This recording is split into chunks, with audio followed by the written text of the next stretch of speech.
Hola, ¿cómo están? Buenas tardes, buenos días, buenas noches, según el momento y el lugar en el que me estén viendo. Es un gusto que nos podamos ver en el día de hoy, o en la tarde o en la noche de hoy. Doy un especial saludo a todos los estudiantes que me hacen el favor de verme a través del canal YouTube y seguirme a través de mis redes sociales. Le doy un cordial saludo a todos los estudiantes de las diferentes facultades de Derecho de la Universidad de Panamá, en especial los del Centro Regional de Veraguas o de la Facultad de Derecho de la UNACHI, en Chiriquí. Saludo a todos esos estudiantes que me ven de Costa Rica, de Colombia, de Perú, de Brasil, que me dijeron, profesora, usted ha saludado a todo el mundo menos a nosotros. Los de Brasil, los de Argentina, los de México, España, Estados Unidos. Les doy la más cordial bienvenida al conversatorio del día de hoy. Hoy vamos a conversar sobre un tema muy interesante y que es la culpabilidad. Yo voy aquí a compartir pantalla sobre la culpabilidad para que podamos ver y analizar cada uno de los temas. Usted va a poder encontrar todos los temas que yo estoy desarrollando aquí en mi sitio web, en mis libros de texto.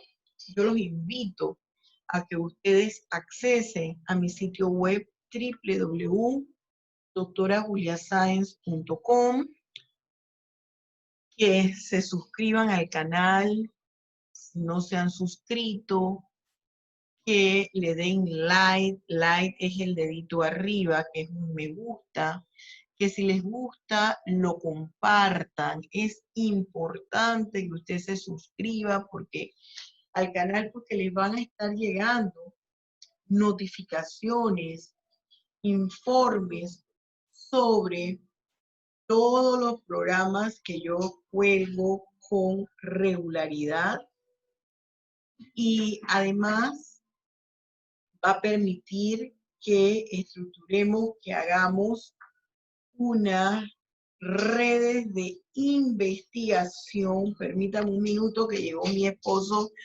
Voy a saludarlo porque estuvo de cumpleaños y estuvo trabajando fuertemente en el interior. Discúlpenme un minuto.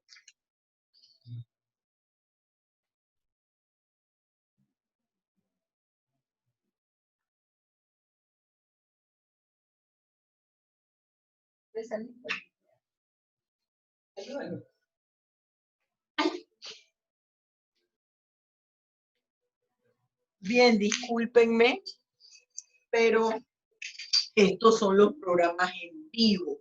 La familia tiene un lugar importante.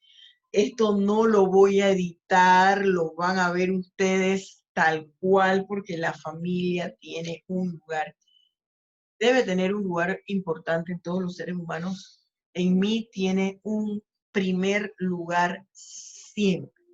Bien, entonces les decía que puede accesar, todo este material lo puede accesar en mi sitio web www.doctorajuliascience.com. Usted hace un clic en cursos virtuales y dentro de cursos virtuales se le va a ver usted un desplegado de 6 iconos en los cuales usted puede accesar o hacer link al icono que dice separata bibliográfica, y usted va a ver allí algunos de mis libros. Los están terminando de colgar. Yo espero que para agosto todo esto esté listo. De igual manera, hace un link en material didáctico y va a encontrar diferentes PowerPoint. Puede accesar a artículos, al link de artículos fuera de los cursos virtuales y usted va a ver una gran cantidad de artículos con temas interesantes para analizar. Dicho esto, empezamos con el tema de la culpabilidad. Vamos a ponerlo en pantalla, en full pantalla. Ajá. La culpabilidad, así va a apreciarlo mejor.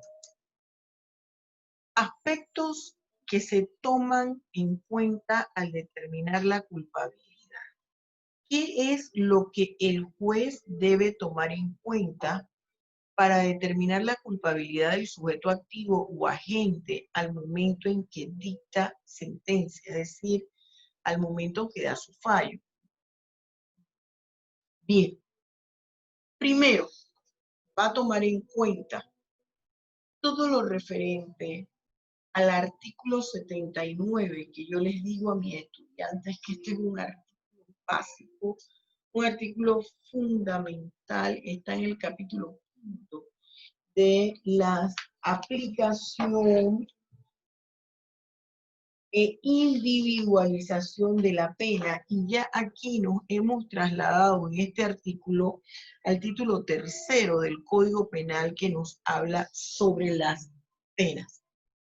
En ese capítulo 5, al momento de hablarnos de la aplicación e individualización de la pena, ese artículo 79 tiene 7 ítems que el juez debe tomar en cuenta. Primero, la magnitud de la lesión o del peligro y la mayor o menor voluntad de dañar. Aquí estamos hablando que se debe tomar en cuenta la intención y el resultado que trajo como consecuencia la comisión de la figura delictiva. Luego me habla de las circunstancias de modo, tiempo y lugar, es decir, qué fue lo que envolvió la comisión del hecho punible, qué es lo que estaba pasando al momento en que el agente llevó a cabo la acción. La calidad, el tercer punto es la calidad de los motivos determinantes. ¿Qué fue lo que originó? ¿Qué fue lo que motivó que el agente llevara a cabo esa conducta? Hay un cuarto punto que señala la conducta del agente inmediatamente anterior, simultánea y posterior al hecho. Yo siempre les digo a mis estudiantes que nuestra forma de conducirnos, nuestro comportamiento, nuestros actos nos persiguen el resto de la vida. No es que si yo ya hoy me estoy portando bien, todas las cosas malas que yo hice en el pasado no me van a perseguir. Es decir, cuando digo no me van a perseguir, ya finalizaron. No, cuando vean el historial, van a decir, bueno, ella ahora es una excelente persona, pero ella era una delincuente, era una persona malvada. Siempre eso va a formar parte de mi historia de vida. Por eso es que tenemos que indagar sobre cuál ha sido la conducta de la gente. ¿Qué pasó antes? ¿Qué pasaba antes con él? Antes de realizar la acción. ¿Qué pasó luego que la cometió? ¿Qué pasó? ¿Qué hizo después que la cometió? El valor o importancia del bien. ¿En cuál de los títulos del libro segundo está consagrado el bien jurídico afectado? Si ese es un bien jurídico disponible o indisponible. Es decir, ¿quién o quiénes son los titulares de ese bien? La condición de inferioridad, aquí, llame el cursor, la condición de inferioridad o superioridad, las ventajas o desventajas existentes entre la agente y la víctima. El victimario era de 2 metros, la víctima era de 1,20 m o de 1,50 m o de 1,60 m. La contextura física, es que la persona que la agredió era una boxeadora profesional. Y 7 dice, las demás condiciones personales del sujeto activo o pasivo cuando la ley no las considere elementos del delito o circunstancias especiales. ¿Qué entra en el numeral 7? La familia, la historia de la familia, cómo era su estructura familiar. Aunque nuestros padres sean chochitos, decimos en Panamá, en México los chochitos son las pastillitas que da el homeópata, le llaman chochitos, son blancas con un sabor alcoholado.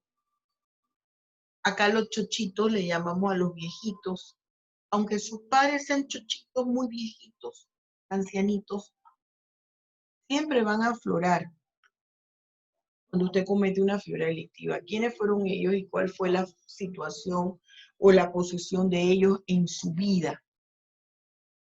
¿Qué demandaban? ¿Qué hicieron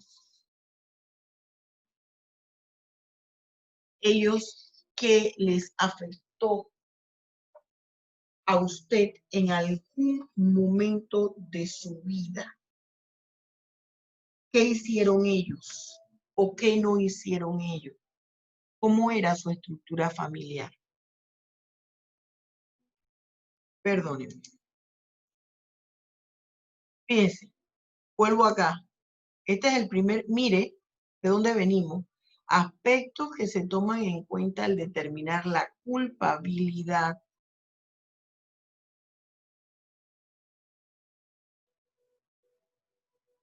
Esos son todos los aspectos que toma el juez. Además, el juez debe tomar en cuenta si hubo una causa de justificación, si hubo eximentes de culpabilidad, si hubo una excusa absolutoria, la comunicabilidad de las circunstancias atenuantes, las circunstancias agravantes, si hubo fuerza mayor, si hubo caso fortuito. Cualquiera de estas dos situaciones se considera que no hubo delito. Siguiente, el juez tomará en cuenta también, fíjense, mire aquí, para que no nos perdamos. La profesora me habló, aquí es muy importante que usted me siga, no se me pierda. Vamos a retroceder. Aspectos que se toman en cuenta al determinar la culpabilidad. El juez va a tomar en cuenta 7 ítems que los desarrolla el capítulo 5, aplicación e individualización de la pena. Está en un título 3 sobre las penas. Pero además de eso, él tiene que tomar en cuenta si hubo causa de justificación, porque ya le anularía el delito. Si hubo eximente de culpabilidad, si hubo excusa absolutoria, si hubo comunicabilidad de las circunstancias, si hubo circunstancias atenuantes, circunstancias agravantes, fuerza mayor o caso fortuito. Vamos a ver ahora cuáles son esas eximentes de culpabilidad. Ya nosotros vimos en otro conversatorio anterior cuáles son esas causas de justificación, solo se las recuerdo. Legítima defensa, estado de necesidad, ejercicio legítimo de un derecho, cumplimiento de un deber legal. Vamos ahora a ahondar en cuáles son los eximentes de culpabilidad. No se me pierda. Y les anoté en el tablero. Fíjense esta gráfica. Se considera eximente de culpabilidad el error invencible, una orden emanada de autoridad competente, estado de necesidad culpante, la coacción o amenaza grave, el miedo insuperable, causa de justificación inexistente. Aquí estamos, un ejemplo es la legítima defensa putativa o subjetiva de la cual nosotros conversamos ya. El estado de necesidad justificante o disculpa. Estos son 7 formas que se denominan eximentes de culpabilidad. ¿De qué se trata la culpabilidad que nosotros estamos viendo? Fíjense, la culpabilidad en principio es un juicio de valor. La culpabilidad es un juicio de valor que lleva a cabo el juez al momento. Esa culpabilidad es un juicio de valor que lleva a cabo el juez, mediante el cual analiza los actos idóneos que realizó la gente al momento de realizar la conducta de tal manera que esa culpabilidad, que es un juicio de valor o que implica su determinación, implica un juicio de valor que hace el juez para determinar si una persona es responsable o no del hecho. Te lo digo de otra manera. La culpabilidad, para explicar en qué consiste la culpabilidad, yo tengo que ver o analizar la culpabilidad desde dos aristas, de dos puntos de vista.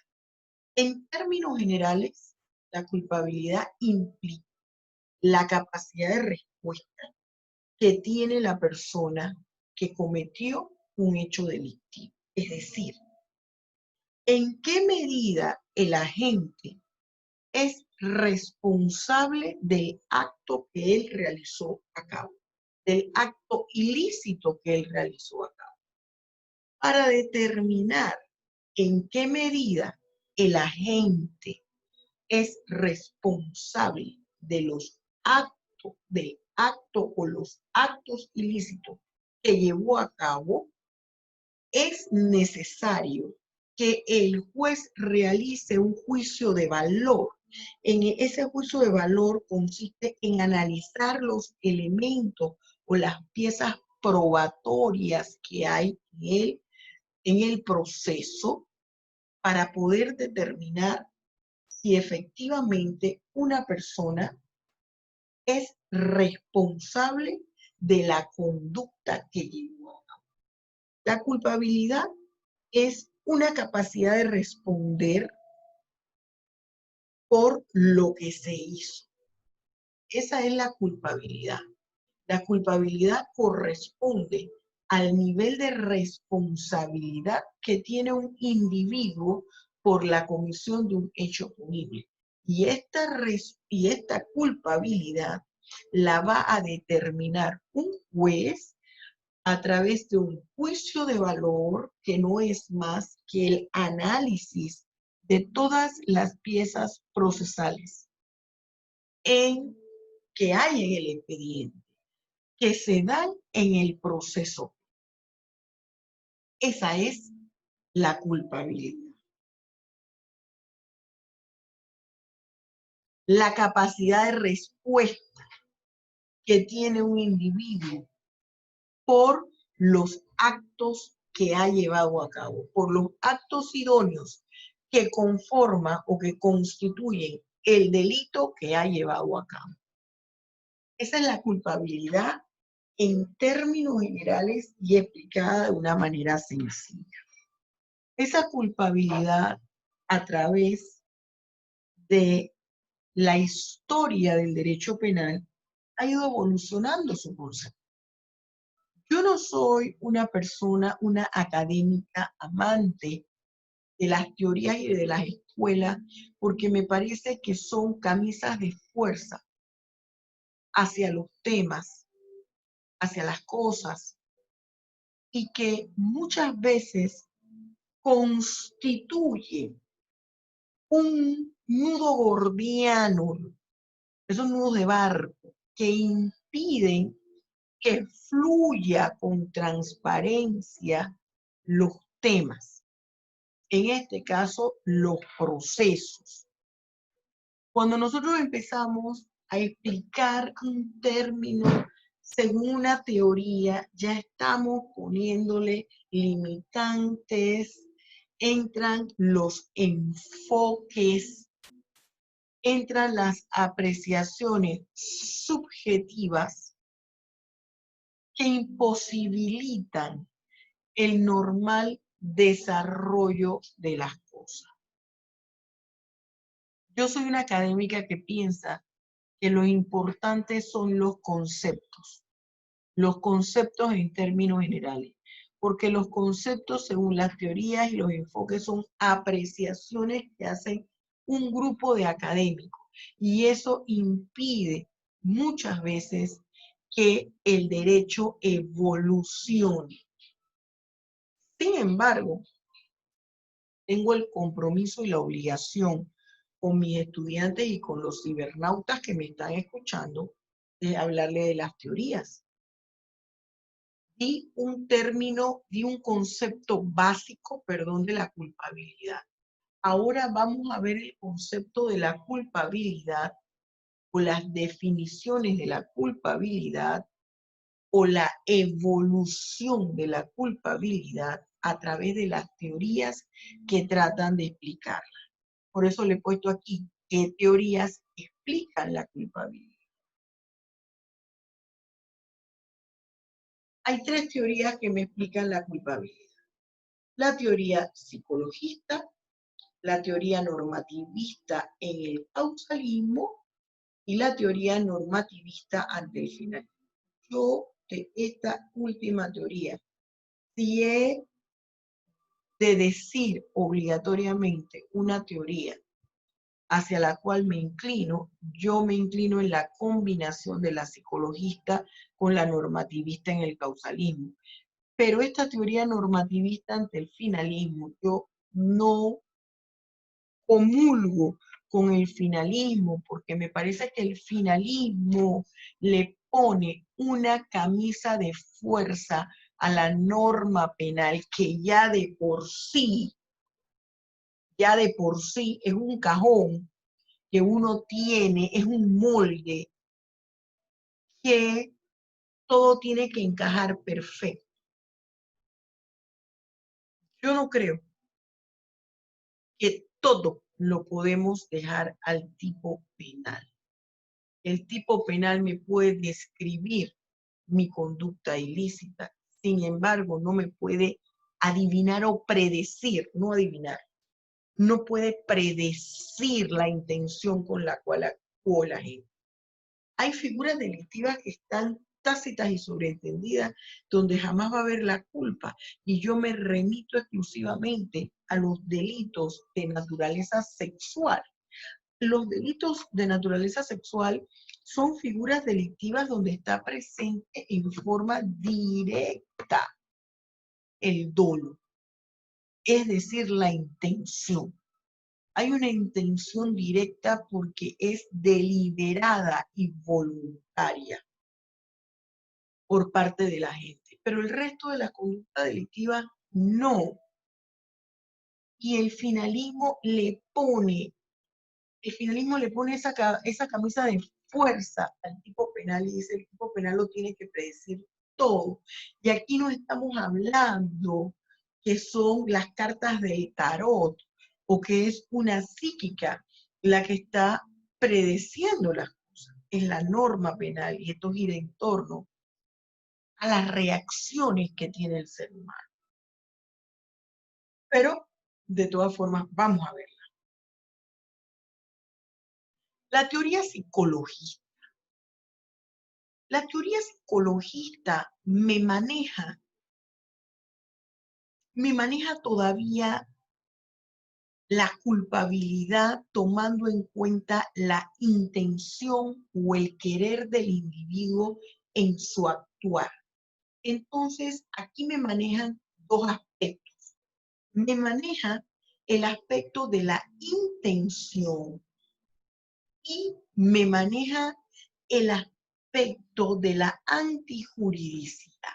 Es decir, para la teoría psicologista, la imputabilidad del individuo está inmersa en la culpabilidad.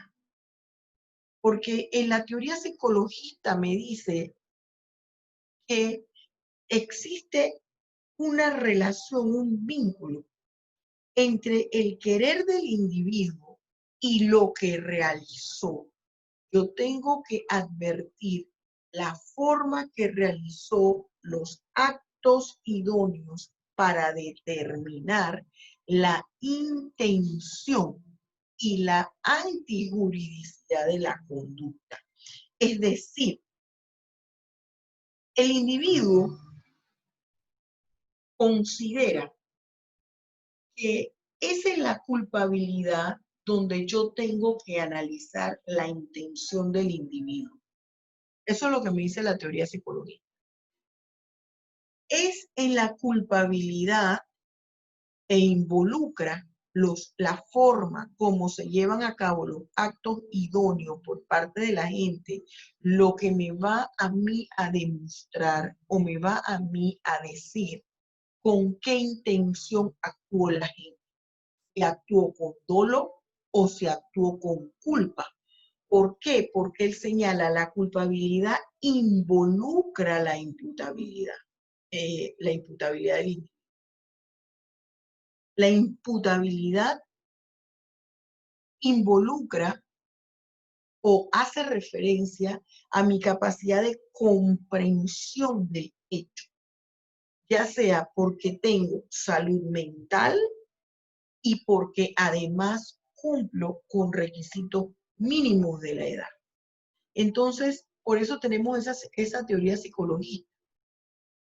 Pero expertos como Belling, como Liz, y yo me voy a referir, el derecho penal alemán, que ha sido el que siempre ha dictado la pauta de todo y su momento, hay situaciones, así yo puedo explicar las causas de justificación. Pero ¿qué pasa cuando estamos ante eximentes de culpabilidad? Y por eso va variando esta teoría. ¿Qué es lo que quiere decir la teoría psicológica, profesora? Que la culpabilidad implica la voluntad o no, implica el querer del individuo en cuanto a su actuar. Que la culpabilidad en realidad es lo que nos indica cómo o con qué intención actuó el agente al momento en que cometió el hecho punible. Que la culpabilidad tiene inmerso dos aspectos, el aspecto psíquico y el aspecto material. El aspecto psíquico me va a indicar a mí si él entendía o no lo que él estaba haciendo en el momento. Es decir, el aspecto psíquico implica la imputabilidad del individuo. Y eso lo voy a notar a través de su salud mental y a través del límite que la ley establece para que un individuo sea responsable de sus actos.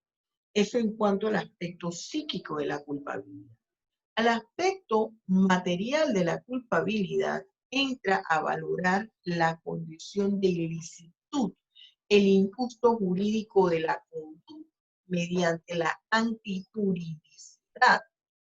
Entonces, aquí esto lo que me está indicando a mí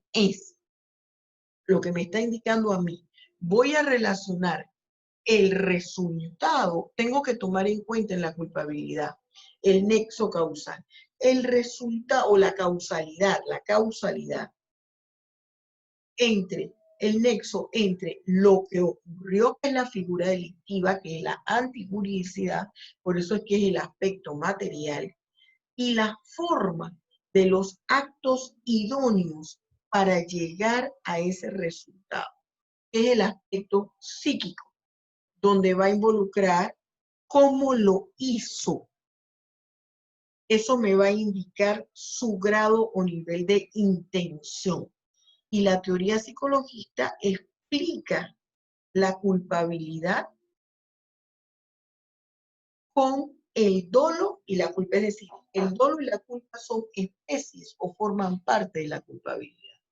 La doctrina, el derecho penal alemán, a través de Belling y de Lis, dice, eso solamente lo podemos apreciar si estamos viendo la causa de justificación. Pero ¿cómo vamos o la conducta en sí, pero cómo vamos a valorar la culpabilidad entonces en los eximentes de culpabilidad? Entonces viene la teoría normativista en el causalismo, es decir, la teoría normativista es, tengo que atender a lo que me dice exactamente la norma jurídica. Hay una teoría normativista del causalismo y una teoría normativista del finalismo. La teoría normativista del causalismo me dice lo siguiente. Voy a leérsela para explicársela y establecer la relación con la psicologista. Mire, manifiesta que la culpabilidad es lo que determina en qué medida a un individuo se le puede recriminar por la comisión de una figura delictiva. Es decir, en qué forma una persona puede responder en calidad de responsable de la realización de un hecho punible. Aquí la culpabilidad estaba conformada por los siguientes elementos: la imputabilidad o capacidad de valorar y tomar una decisión de su actuar por parte del sujeto activo. Está el dolo y la culpa y los eximentes de culpabilidad. Y aquí tenemos como precursores a Metzger y a Goldmich. ¿Qué pasa? ¿Por qué le digo que hay una conexión, la psicologista con la normativista? Porque ambas manejan el aspecto interno del individuo. Aquí me está diciendo que para determinar la culpabilidad, yo tengo que saber si el individuo puede responder por los actos que realizó. Y solamente puede responder por los actos que realizó si él es capaz de decidir por voluntad propia la comisión de ese acto. Es decir, yo tengo que saber si él es imputable. Estos también tienen a la imputabilidad dentro de lo tienen dentro de la culpabilidad. Y ellos me dicen que, me dice esta teoría normativista del causalismo, un individuo es culpable cuando es responsable de lo que hizo. ¿Y cuándo es responsable de lo que hizo? Cuando entiende el tipo de conducta que está llevando a cabo. Es decir, él entiende que eso es un delito. Y de allí puede el juzgador advertir que si estaba en condición de entender lo que hacía, quiere decir que él actuó con dolo o sabía lo que hacía, pero no deseaba lo que ocurrió. Actuó con culpa, sin intención. Y por lo tanto, aquí en este enfoque normativista, causalista, incluía los eximentes de culpabilidad. Pero entonces, profesora, yo quedo como confundido y me parece que es igual. No, piense. ¿Qué me dice esta teoría psicologista? Yo encuentro que la teoría psicologista está inmersa en el normativismo causalista. Aquí me dice que es la relación entre la persona que realizaba la conducta y el resultado o acto delictivo ocasionado. Me dice, la culpabilidad es producto, yo para determinar la culpabilidad tengo que ver el nexo causal, el por qué ese agente incurrió en la comisión de esa figura delictiva. Y para eso yo tengo que tomar en cuenta mi aspecto psíquico y mi aspecto material. Mi aspecto psíquico es la capacidad de comprensión, que es mi culpabilidad interna. Ya yo soy responsable desde el momento en que yo entiendo lo que digo.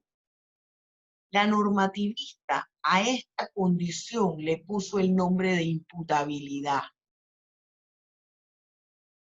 Por eso es que le explico que esa teoría psicologista se desarrolla dentro del normativismo causalista. Aunque aquí decían que es que según ella se manifiesta con dificultad, se explica con dificultad el eximente de culpabilidad. Lo que pasa es que con el causalismo, con la normativista causalista del causalismo, no es que se excluye esta teoría, se desarrolla más, se le da nombre a esta culpabilidad interna, que es el aspecto psíquico. Se le da el nombre de imputabilidad y a la causalidad material se le da el nombre de antijuridicidad y se dice el dolo y la culpa forman parte de la culpabilidad. Acá en la teoría normativista, en el causalismo, ya no habla entonces del aspecto psíquico, sino que habla de la imputabilidad, que es la comprensión del individuo de lo que está haciendo. Como comprendo lo que hago, por eso soy responsable. Si en el momento en que yo realizaba la acción entendía lo que estaba haciendo, luego entonces soy responsable. Y además de eso, yo tengo que valorar la forma de mi actuar. ¿Cuál es la forma de mi actuar? La forma como realicé, como llevé a cabo los actos idóneos. Entonces, aquí yo tengo que incluir a la imputabilidad dentro de la culpabilidad, porque la imputabilidad va a ser lo que me va a permitir a mí determinar si el agente, a mi juez, me va a permitir determinar si el agente actuó entendiendo lo que estaba haciendo. Y esta teoría normativista del causalismo dice, ¿y por qué va a entender? ¿Cómo me doy cuenta de que actuó entendiendo lo que estaba haciendo por dos factores? El factor legal, que me dice en qué momento el individuo es responsable de sus actos, que en Panamá y en la mayoría de nuestros países es a los 18 años, en otros países es a los 21 años. Y el segundo aspecto es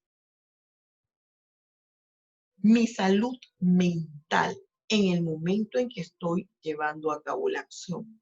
Porque esa salud mental también va a ocasionar a que yo entienda los riesgos de yo realizar determinada conducta. Lo que puede suceder, yo tengo que entender que si ingiero bebidas alcohólicas y voy a manejar, puedo ocasionar un accidente, puedo tener un problema. Entonces, aquí ya luego que yo identifico esa imputabilidad, tengo además que identificar cómo se llevaron a cabo los actos idóneos. Si hubo intención o si no hubo intención. Entonces, el dolo y la culpa también aquí formaban parte del causalismo. Y ellos además dicen desde esa perspectiva, claro que podemos incluir los eximentes de culpabilidad. La psicologista solo se limitaba a entender, dice, bueno, solamente vamos a ver si él lo entendió y lo comprendió. Si lo entendió y lo comprendió, no tenemos que tomar en cuenta nada.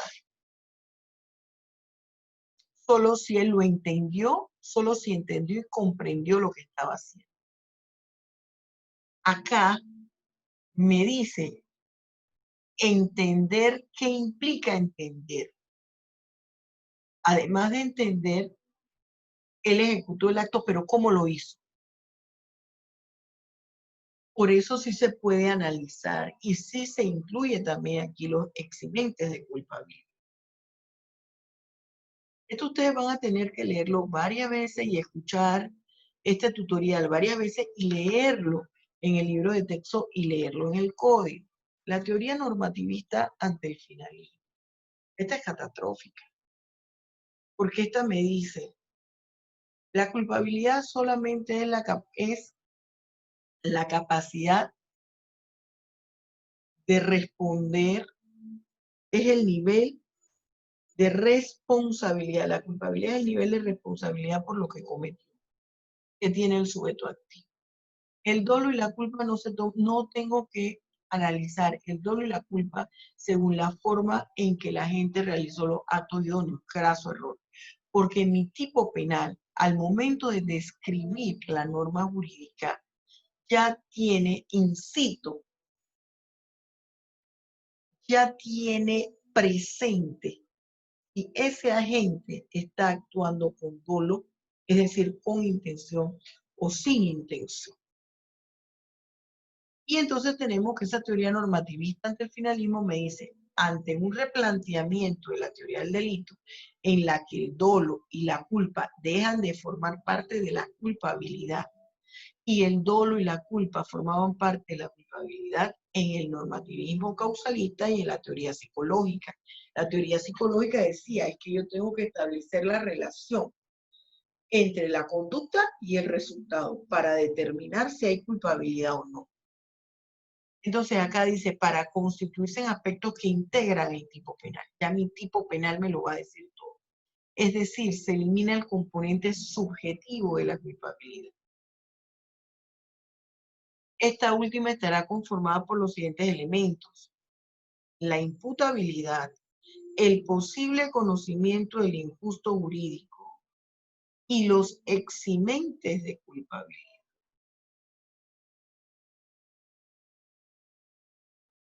¿Qué es el principio de culpabilidad? El principio de culpabilidad hace referencia a la concordancia o relación que tiene que haber o que debe existir entre la conducta realizada por el agente y la sanción impuesta. Tiene que existir proporción. No puede ser que la gente realice una conducta que es inferior a la magnitud de la sanción que se aplicó. Va en proporción a lo que se llevó a cabo, a cómo se realizó los actos idóneos, la acción. Qué bien jurídico fue el afectado.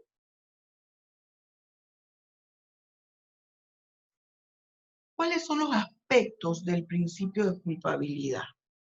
El principio de culpabilidad tiene dos aspectos. La certeza de la responsabilidad penal del sujeto activo, es decir, la seguridad de que el sujeto activo o que el sujeto activo identificado efectivamente fue quien llevó a cabo el delito. Y dos, que hay una proporción en la pena impuesta, la proporción de la pena y la seguridad, es decir, la certeza de que ese señor X fue efectivamente quien llevó a cabo la acción. ¿Qué son los eximentes de culpabilidad? Bien, los eximentes de culpabilidad son también situaciones o circunstancias que envuelven la conducta de la gente y que, si bien es cierto, la ley, a pesar de eso, considera que se cometió un delito, le disminuye su responsabilidad penal o le libera, le exime, porque eso, por eso es eximente, viene de eximir. Eximir quiere decir liberar, le libera que responda penalmente por los actos ocurridos. Y ahí está su diferencia con las causas de justificación. En la causa de justificación, la ley considera no se cometió delito. Técnicamente no hubo delito. En el eximente de culpabilidad, la ley penal dice sí hubo delito, pero el agente lo llevó a cabo bajo determinadas circunstancias que les vamos a exonerar de su responsabilidad penal. Le vamos a exonerar de la imposición de una sanción. Eso es importante. Por eso es que yo les escribo aquí, los eximentes de culpabilidad son situaciones que vuelven la comisión del hecho delictivo y por ende le elimina a la gente o sujeto activo su obligación de responder ante la norma penal por la comisión del delito. Pero sí se acepta que cometió. En la causa de justificación, la ley penal dice no se le va a penalizar porque no cometió un delito. Porque su conducta, la conducta realizada por el agente en esas circunstancias, no había otra opción que incurrir en esa comisión. No había otra opción que matar a la persona. Por ejemplo, los eximentes de culpabilidad están en los artículos que van del 39 al 42A del Código Penal panameño. ¿Cuáles son los eximentes de culpabilidad? Los eximentes de culpabilidad son, uno, el error invencible. Es decir, el sujeto activo comete el hecho punible puesto él ignora su ilicitud. Dos, que el agente siga instrucciones de un superior jerárquico quien le da la orden y es la persona competente para dictar esa orden. Ahora, estará exento de responsabilidad penal y será un eximente de culpabilidad si esa orden no presenta en forma clara y directa que es un delito, que si se lleva a cabo se está cometiendo un delito. Quedan exentas de esta condición, es decir, que aunque se dé la orden, aunque la orden la dé su superior inmediato que esté facultado para eso, y usted la comete, no va a ser válido el que usted diga que la orden se la dio superior. Es los delitos de desaparición forzada, que son delitos contra la humanidad. La 3, si actúa por amenaza o coacción. Me tienen apuntado con una pistola en la cabeza y me dicen, mátalo. O me ponen el cañón en la espalda y dice, mate a la otra persona. Usted no tiene otra opción. Es un eximente de culpabilidad. Si se actúa por miedo insuperable. Si se cree que el comportamiento llevado a cabo está amparado por una causa de justificación. Un estado de necesidad es culpante.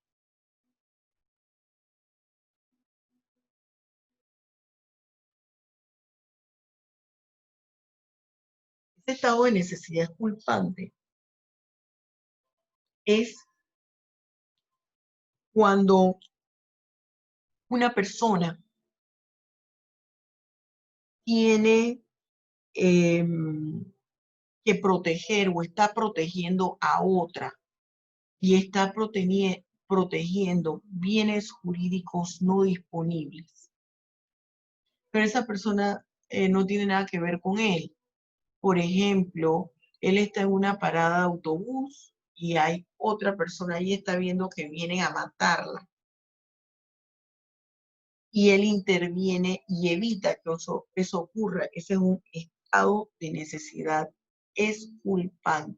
Que se ha discutido mucho si debe formar parte de la causa de justificación dentro del estado de necesidad o si está bien que siga como eximente de culpabilidad. Yo pienso que es como eximente de culpabilidad que tiene que estar. Y está el estado de necesidad justificante o disculpante cuando los dos son bienes de la misma categoría, es decir, los dos son indisponible o los dos son disponibles.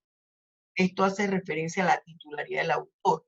Si, a la titularidad del bien, perdón, si es un bien que tiene doble titularidad, es decir, no disponible, indisponible, perdón, indisponible, o si es bien que tiene una sola titularidad, que es un bien disponible.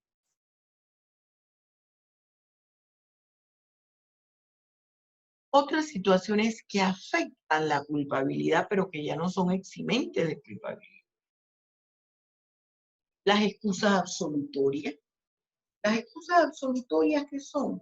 Es una autorización que da la propia ley para que la persona cometa una conducta o lleve a cabo una conducta que ya está tipificada como delictiva. Entonces usted me dirá la causa de justificación. No, porque resulta que la excusa absolutoria, el mismo tipo penal, la misma figura delictiva contemplada en el código dentro de su articulado señala en qué momento y bajo qué situaciones se puede incurrir en la comisión de ese delito.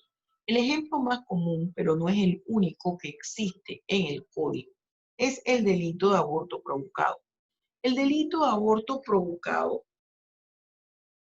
el aborto es una figura delictiva. Sin embargo, hay tres condiciones o tres situaciones en que la propia ley, en el mismo artículo que contempla el Código Penal, permite, cualquiera de esas tres condiciones, permite que se incurra en esta figura delictiva. ¿Cuáles son? Cuando está en riesgo la vida de la madre, sobre todo si esta tiene más problemas. Cuando el niño viene con una enfermedad muy fuerte, que su vida va a ser un poco difícil, bastante difícil. O la tercera, cuando la mujer ha quedado embarazada producto de una violación. Ahora hay condiciones, tienen que estar dentro de los 2 primeros meses de embarazo. Hay otro ejemplo, por ejemplo, delitos contra la personalidad internacional del Estado. Dice no, que el artículo 426 dice no incurrirá en sanción quien, encontrándose durante las hostilidades en el territorio del Estado enemigo, comete el hecho obligado por este. Hay guerra y le dicen, mira, manténme aquí oculto, que no te mato. Esa es una excusa absoluta. El error. El error es una idea falsa, equívoca que se tiene sobre algo. El error se maneja en varios artículos del Código Penal. Mire, el artículo 30 lo define. Dice, no delinque quien actúa con la convicción errada e invencible de que su acción u omisión no concurre en alguna de las exigencias necesarias para que el hecho corresponda a su descripción. Aquí la explicación que yo les doy es que la persona tenía una idea sobre algún asunto que envuelve el delito.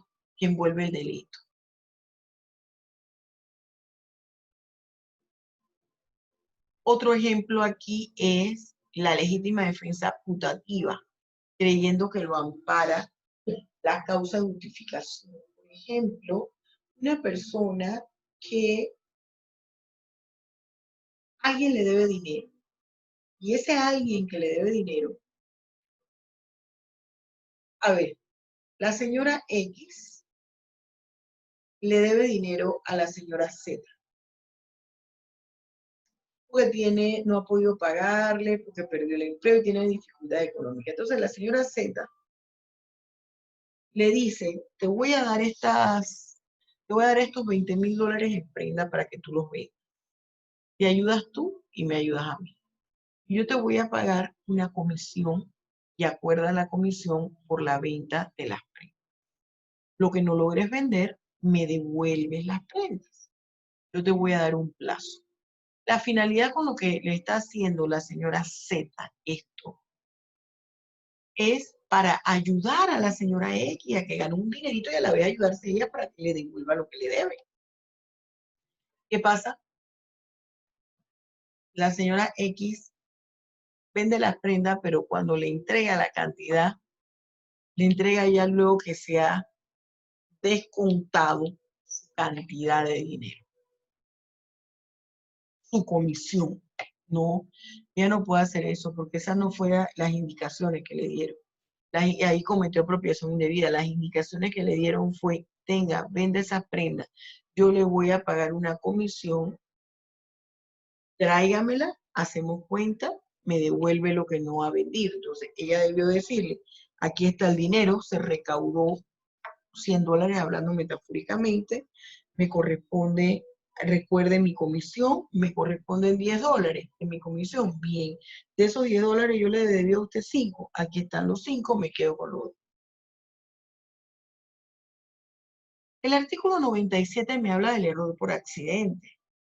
Me dice, cuando por error o por accidente el imputado de un delito daña a una persona distinta a la que quiso agredir, no se le imputará para graduar la pena las circunstancias agravantes que emanan de la condición de la persona ofendida o de los vínculos de parentesco que una a esta con el imputado, pero sí se tendrán en cuenta las circunstancias que hubieran atenuado la responsabilidad si el hecho se hubiera cometido en la persona a quien se tuvo el propósito de agredir. Este error, el error constituye una circunstancia agravante general o común. Aquí, ¿cómo lo explicamos? Cuando confunde o cuando, por ejemplo, voy a matar a una persona que está acompañada de alguien, sale herido el que yo iba a matar y se muere la persona que a quien yo no le iba a hacer absolutamente ningún daño. O cuando usted mata a la persona equivocada, usted iba a mandar a Petronila Cienfuegos y mató a Sinforosa Balabarca. ¿Cuáles son las clases de errores que existen en materia penal? En materia penal existen 4 grandes errores. Está el error de tipo, cuando se desconoce que su actuar es culposo. El error de licitud, cuando se cree que se está amparado bajo una causa de justificación. Error esencial, cuando existe ausencia de dolo, ya que el sujeto piensa que está actuando jurídicamente y no está actuando jurídicamente, pero no está actuando con intención de hacer nada. Usted cree que está aplicando la norma y en realidad eso no es lo que quiso decir la norma. Error accidental es aquel en que recae en circunstancias que no son esenciales de la figura delictiva. Me equivoqué en la persona, por ejemplo. Y este se subdivide en error en el golpe, error en la persona, error en el delito. Error en el golpe, llamado reactio ictus. El resultado es equivalente, pero no deseado. Yo quería matarlo, pero se salvó. Solamente tuvo ahí un rozón de la bala. Error en el golpe. Error en la persona, una equivocación con respecto a la persona. Yo iba a matar a Petronila Cienfuegos y maté a Sinforosa Balabar. Error en el delito, cuando surge un hecho diferente al deseado. Está vinculado con el error en el golpe. El error en el golpe puede traer como consecuencia el error en el delito. Caso fortuito. ¿Qué pasa con el caso fortuito? El caso fortuito, la persona no es culpable porque es una situación que jamás él pudo prever. Era impredecible que ocurriera. Yo no sabía que iba a haber un terremoto cuando entré a practicar la cirugía al paciente. Y le corté una de las arterias principales. Terremoto muy fuerte y hay un caso fortuito. Aquí me dice, lo tiene regulado el artículo 29 del Código Penal. Existe caso fortuito o fuerza mayor. Son dos cosas distintas. El caso fortuito y la fuerza mayor. Pero en ambos casos, la acción o omisión imprevisible e imposible de evitar o eludir por la persona. La fuerza mayor son cosas que son ineludibles. Usted sabe que está eso allí y usted no se puede excusar. Usted tiene un familiar que se le enfermó de momento y usted tenía ese día que ir a dictar una conferencia. Ahí hay no una situación de caso fortuito, hay una situación de fuerza mayor. Usted no puede, usted va a tener que ir con su familiar porque es a usted la única persona que tiene y usted tiene que acompañarlo al médico. Eso es algo de fuerza mayor. Fíjese, ¿cómo podemos identificar casos fortuitos? El resultado no es producto de la libertad de decisión del sujeto, algo que él no sabía que podía suceder ese día en ese momento. La circunstancia que ocasionó el resultado era imposible de prever. La circunstancia que ocasionó el resultado tampoco se podía evadir.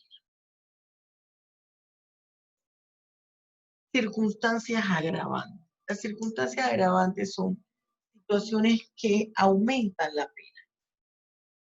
Aquí se las tengo que enumerar. Está en el artículo 89 del Código Penal. Dice, abusar de la superioridad o emplear medios que limiten o imposibiliten la defensa del ofendido. Una persona de 2 metros frente a un niño de 5 años. Ejecutar el hecho por medio de inundación, incendio, veneno, explosión, varamientos de buque o averías causadas a propósito en naves o aeronaves, descarrilamiento de tren o el empleo de otro medio que puede ocasionar grandes estragos, o cometer el hecho aprovechándose de los expresados siniestros u otra calamidad semejante. Aquí, ¿por qué es un agravante si el acto se comete bajo estas condiciones? Porque se ha puesto en riesgo la seguridad colectiva, se ha puesto en peligro al resto de las personas por una sola persona o por atender un solo caso. Actuar con ensañamiento sobre la víctima. Ya lo mataste de un tiro, ahora lo descuartizo. Cometer el hecho a cambio de precio o recompensa. Yo siempre dije que el sicariato estaba inmenso en nuestro código, pero señalan que es que apareció con la ley de delincuencia organizada. Era un agravante ya. Emplear astucia, fraude o disfraz, engaño, es decir, hacer uso del engaño. Ejecutar el hecho con abuso de autoridad, de confianza pública, de las facultades inherentes a su profesión. Usted es un médico y abusó de la confianza que le tenía su paciente.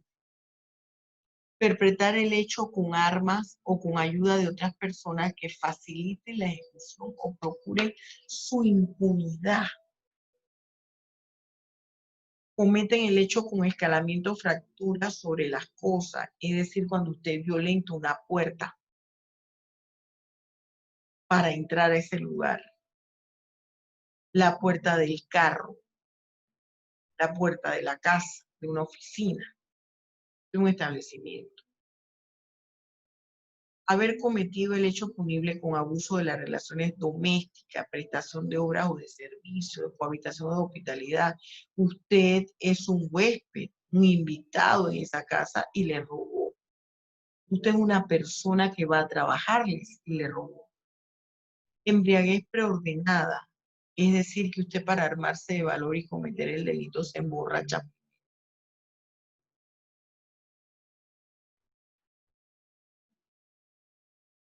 Cometer el hecho contra una persona con discapacidad porque no está en condición de repeler el acto. Cuando la discapacidad implica una condición de vulnerabilidad, toda discapacidad implica una condición de vulnerabilidad. o contra una persona incapaz de velar por su seguridad o su salud, es muy anciana, o es un bebé. Ejecutar el hecho valiéndose una persona menor de edad o una persona con discapacidad. Utiliza al discapacitado para que cometa el delito, sabe que no se puede negar. O un menor de edad que es manipulado. 13. Reincidir en la ejecución de nuevos hechos punibles. 14. Planificar, ordenar la comisión de un hecho punible desde un centro penitenciario, es decir, actuar desde un centro penitenciario. Y miren que aquí el 89 que me habla de la reincidencia, de cuando una persona es reincidente, está vinculado con el numeral 13, es un agravante. El reincidente es la persona que comete un delito, lo procesan, lo sentencian, cumple su pena y cuando sale del centro penitenciario vuelve a incurrir en la comisión de una figura delictiva. Y en este caso ahí es claro, cuando dice se aumentará la pena hasta una cuarta parte.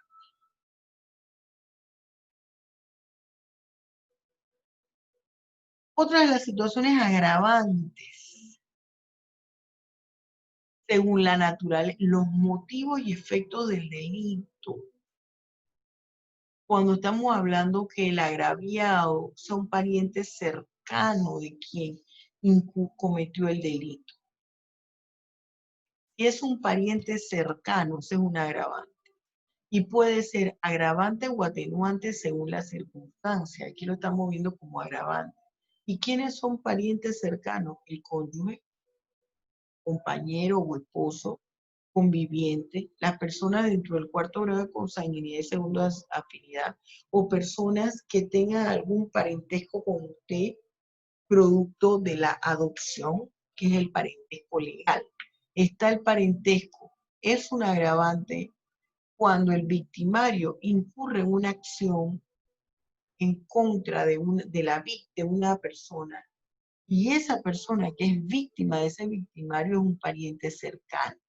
Se considera pariente cercano, ya sea por consanguinidad o por parentesco legal que se lo da la adopción. Consanguinidad es cuarto de consanguinidad, por afinidad, hasta el segundo grado de afinidad, es la tercera por afinidad. Y cuarta, que sean cónyuges, esposos o convivientes. Acuérdense que en derecho civil los esposos, los cónyuges no son parientes. Ellos forman un tronco común del cual generan familia. Según los lineamientos del Código Penal, sí son parientes cercanos. El artículo 92 me dice que la existencia de circunstancias agravantes da lugar al aumento de la pena de una sexta a una tercera parte por cada uno de ellos. Y acuérdense que nunca se podrá rebasar la pena de 50 años, que es por concurso de delito. ¿Cuáles son las circunstancias atenuantes? Las que se encuentran en el artículo 90 y habla de que si se ha actuado por motivos nobles o altruistas. Aquí es donde dicen los expertos que entraría la eutanasia por no haber tenido la intención de causar el mal de tanta gravedad como el que se atenuante. Las condiciones físicas o psíquicas que le colocaron a la gente en una situación de inferioridad en un delito. Que puede entonces, aquí hay situaciones que pueden llegar a corresponder a una causa de justificación. El arrepentimiento, y que yo les digo que aquí es donde considero que está presente la preterintención. El arrepentimiento cuando por actos posteriores a la ejecución del hecho la gente ha disminuido o intentado disminuir sus consecuencias. La colaboración efectiva de la gente. Secuestró, pero va y dice, mire, formé parte del secuestro a la señora Sinforosa Balabarca, pero les voy a informar en qué lugares están para que no le ocurra nada peor. Haber cometido el delito en condiciones de imputabilidad disminuida. Por ejemplo, él sufrió un acto liberal en causa. ¿Qué quiere decir la acto liberal en causa? En el momento usted se dejó llevar por la ira. Cualquier otra circunstancia no es preestablecida por la ley que a juicio del tribunal deba ser apreciada. Las circunstancias previstas en este artículo solo se aplicarán a tipos básicos que no tengan atenuantes especiales. Es decir, si ya existe un atenuante que contemple el propio tipo penal, esto no se aplica. Si procede la causa de justificación, esto ya no surte efecto. 93. Cada una de las circunstancias atenuantes mencionadas en el artículo 90 da derecho a que se reconozca al procesado la disminución de una sexta o una tercera parte de la pena. En el agravante daba motivo a que se aumentara de una sexta a una tercera parte de la pena.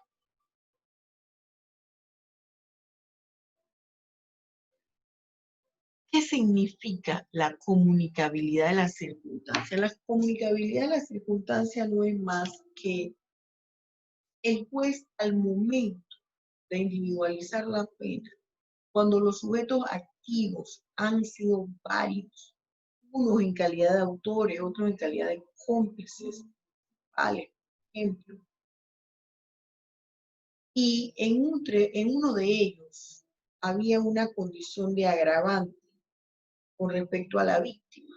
Solamente le agravará la pena a esa persona, o si hubo una atenuante solo con respecto a esa persona. Por ejemplo, los señores A, B y C secuestran a la señora D,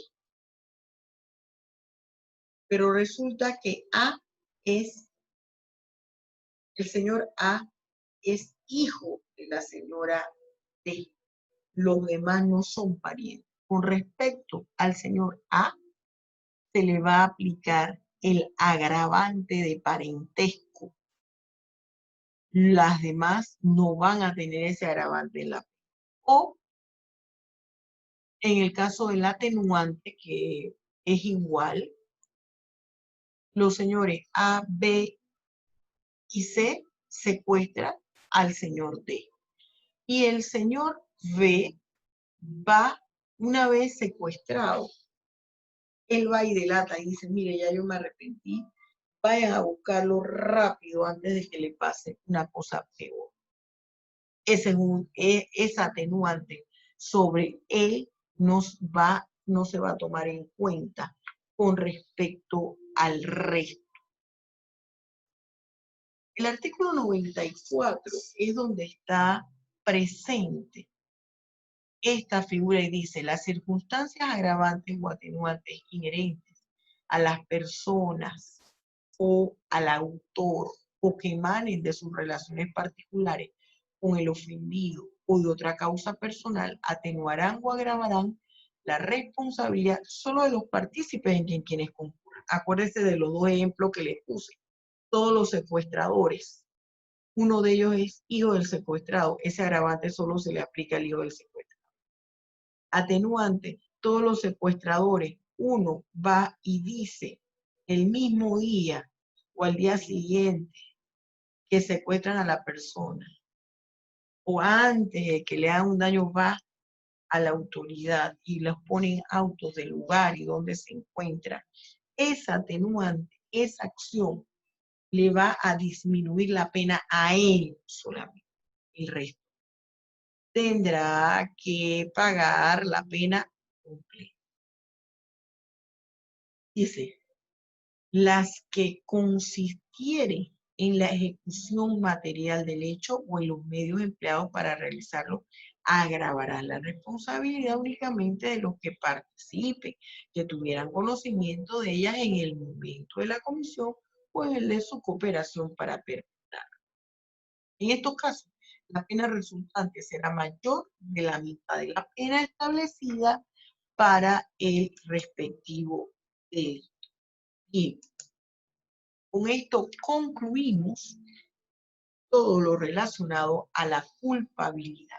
Dios me los bendiga a todos. Recuerde suscribirse a mi canal si no lo ha hecho. Dele like al video, el dedito arriba. Si les gustó, compartan. Nos vemos en nuestro próximo tutorial. Muchísimas